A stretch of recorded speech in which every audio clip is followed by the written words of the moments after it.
Okay, so by now you have probably got a short list of the niches that you're considering entering into.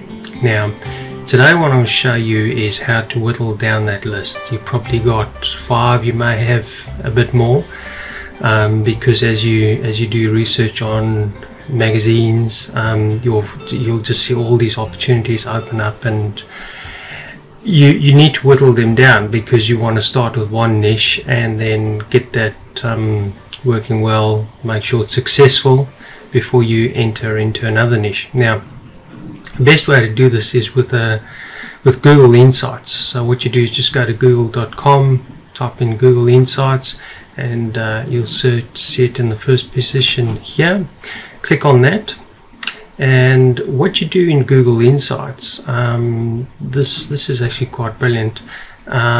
You just put the your niches into these as search terms here. I'm just pasting them in. I'm going to compare freshwater aquarium. I'm just going to simulate what I've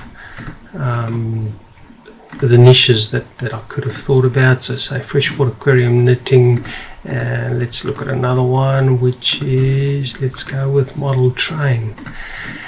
What I do is, you want to search entire web. You want to search worldwide, because some of these niches will be there'll be more buyers in certain countries than others. I change this to the last 12 months because I want to see the trend in the 12 months, and all categories, and then press search. Now what Google Insights does is it actually goes and looks at the internet, and it looks at the trends. So it looks at the interest over the 12 months. So you can see here, you know, what they've done is the freshwater aquarium is the blue line, which is the one at the very bottom here. The knitting is right up here, and the model train is the one there.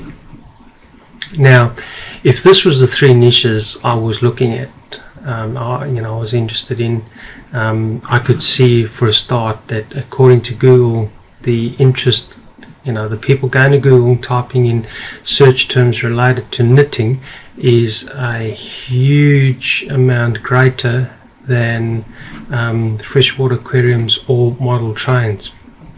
In fact, knitting's always been a massive market, and it's one of those markets you'd probably never ever satisfy, because there's always people looking for new information, new techniques, new patterns, all that sort of thing. And you can also see here that you see your it gives you a bit of a menu there.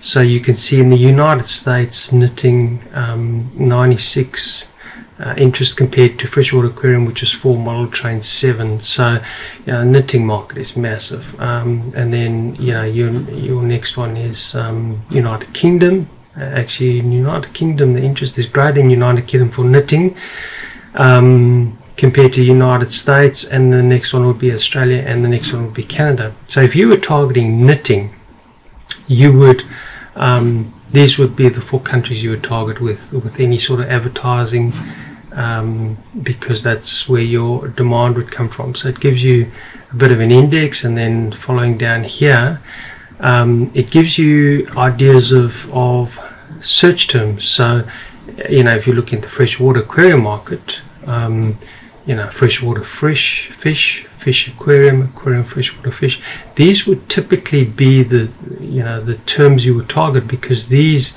are what Google's saying are the top searches. So we can now change this. Let's go across to knitting. Like I said, knitting patterns will always be massive, because there's always going to be a large demand for knitting patterns, and if you came up with, that's just the perfect membership site, because people would be happy to pay 10, 20, maybe even $30 a month to have access to a membership site where they can get access to new patterns. There's so much you can do there, because you could actually take any people that are knitting into how they can make money from their knitting by selling, you know, the stuff they knit.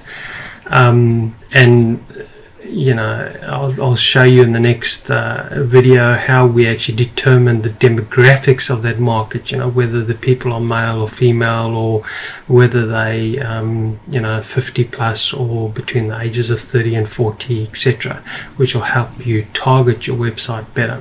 So there you go. That's Google Insights. Like I say, just go to Google, search for Google Insights, or alternatively go to www.google.com/insights/search. Put your niches in here. I think you can put about 5 or 6 in there and have a look and look at the trends.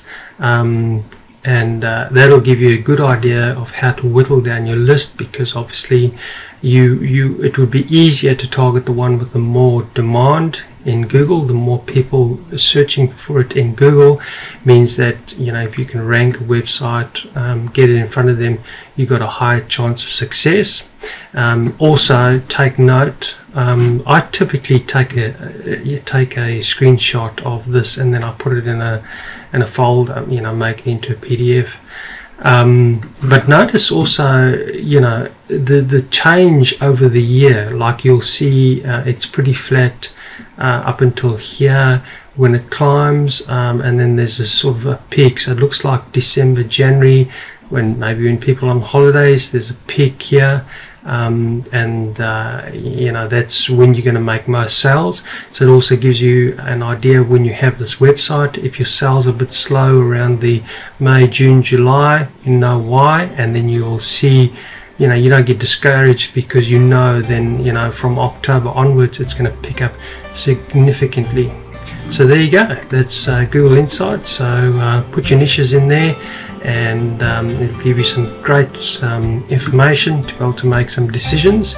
And then in the next video I'm going to show you some other resources that'll actually tell you exactly what your market demographics are, and we'll see you then. Thank you.